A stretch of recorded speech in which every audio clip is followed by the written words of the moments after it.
नमस्कार, आदाब। ये जो जम्मू कश्मीर असेंबली में 2-4 दिनों से घटनाक्रम चल रहा है, माननीय आदरणीय चीफ मिनिस्टर साहब ने क्या वर्ड यूज़ किए हैं? जूता। किसके संदर्भ में? अमित शाह जी के संदर्भ में। एक भारत की सबसे बड़ी लार्जेस्ट पार्टी के नुमाइंदे जो भारत के गृह मंत्री हैं, second to the prime minister होते हैं, उनका नाम लेके बोला किसको है? आदरणीय एमएलए को, जो कि लीडर ऑफ अपोजिशन है, जो शैडो चीफ मिनिस्टर माने जाते हैं। बाहर के देशों में ऐसा ही होता है, बड़ी इज्जत की जाती है जो अपोजिशन हो। और यहाँ पे जूता उनके संदर्भ में घुमाया गया, और वो भी असेंबली में ऑन रिकॉर्ड।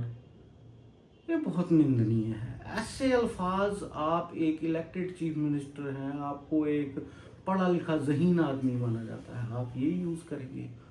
और दूसरा, असेंबली में आजकल जो ये हम बाहर बात करते हैं कि पार्लियामेंट्री लैंग्वेज, तो हमारी जो बाहर की लैंग्वेज है वो तो far better than the parliamentary language being used in assembly these days. यहाँ पे हम लोगों ने जिता के भेजा है इनको कि आप बात करोगे जम्मू की, जम्मू के लिए लड़ोगे। जम्मू में ट्रैफिक का मुद्दा है, जम्मू में टूरिज्म सर्किट डेवलप करने का मुद्दा है, और सबसे बड़ा मुद्दा है जम्मू स्टेटहुड का, कि जम्मू को स्टेटहुड मिलना चाहिए। आप उसकी बात ना करके वहां पे जम्मू वर्सेस जम्मू कराने में कश्मीरी हुक्मरान जो हैं वो कामयाब हो गए हैं। उन्होंने जम्मू के सारे एमएलए आपस में लड़ा दिए हैं। कोई पॉलिटिकल पार्टी, कोई नुमाइंदा, कोई जो जम्मू से जीता हुआ है वो बात नहीं कर रहा है जम्मू की। कोई बात करता है जी मैं फलाना 2 डिस्ट्रिक्ट पीर पंचाल का हूँ, कोई बात करता है नहीं जी वो चंद्रभागा जो है वो अलग है, कोई बात करता है जी जम्मू के 2.5 डिस्ट्रिक्ट अलग हैं। और आप लोगों को यूनाइट होना है जम्मू स्टेट के लिए, आप लोगों को डिवाइड नहीं होना है। और हो क्या रहा है असेंबली में?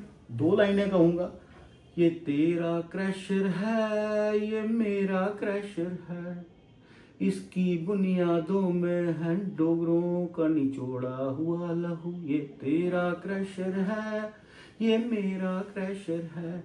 ये क्रैशर पेट्रोल पंप ठेके तेरे रिश्तेदार ने इतने लिए, मेरे ने इतने लिए, मैंने ये किया, मैंने वो किया, तूने ये कर दिया, तूने वो कर दिया। ये सब करने के लिए आपको असेंबली में भेजा गया था, ये जिता के भेजा था जम्मू के लोगों ने आपको वहां पे। बहुत निंदनीय है। मन खट्टा हो गया आज कि क्या, किस लिए हमने वोट डाला था और हमें क्या मिला।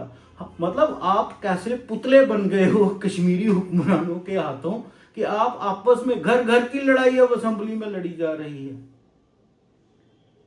और जो लोग पिता के नाम पे जीते थे और वहां गोदी में बैठ गए हैं जाके नेशनल कॉन्फ्रेंस की, उनको मैं बोलना चाहूंगा, शास्त्रों में लिखा है, रामायण में लिखा है, पिता ही सर्वभूतानाम राजा भवति धर्मतः।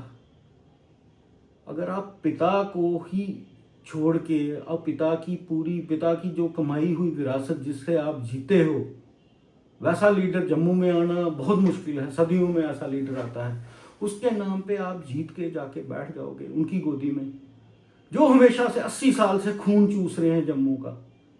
Instead of uniting, instead of making a statement which reassures the people of Jammu, जो लोगों में आपके प्रति विश्वास लाए, जो लोगों को लगे कि हमारा कोई नुमाइंदा वहाँ बैठा है जो जम्मू की बात कर रहा है। आप आपस में लड़ रहे हो, घर की लड़ाई असेंबली में लड़ रहे हो। ये कहाँ की समझदारी है?